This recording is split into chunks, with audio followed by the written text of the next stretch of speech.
তোমার কাছে কি মনে হয় নারী কি অহংকারী নাকি রহস্যময়ী? নারী অহংকারী না, তবে নারী অহংকারী ভাব দেখায়। এটা খুব ইন্টারেস্টিং। কেমন?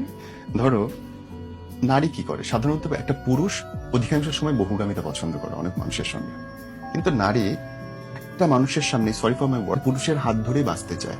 একটা পুরুষের সঙ্গে জীবনের শেষ দিন পর্যন্ত পারলে কবরে বা মরে যেতে চায়। কিন্তু হয় কি, অধিকাংশ সময় পুরুষদের নেশা কেটে যেতে সময় নেয় না। একটা পর্যায়ে যখন তার নেশাটা কেটে যায়, ওই মেয়েটার প্রতি শুরু হয় অবহেলা, এবং তাকে যে এই অবহেলাটা করছে, এর প্রতিটা কথা, প্রতিটা ফোন কেটে দেওয়া, প্রতিটা SMS ব্যাক না করা, ওই মেয়েটাকে আঘাত করতে থাকে। যে কোনো কিছু আঘাত করতে করতে এত শক্ত হয়ে যায়, তখন ওই মানুষটার কোনো অনুভূতি কাজ করে না। তখন ওই মানুষটাকে অনেক রহস্যময় লাগে যে বাবা, আমি এত দুঃখ দিচ্ছি, এত কষ্ট দিচ্ছি, ওর রিয়াকশন কেন? তখন গিয়ে মানুষ অনুভব করে, আচ্ছা মেয়েরা কি এত রহস্যময়ী?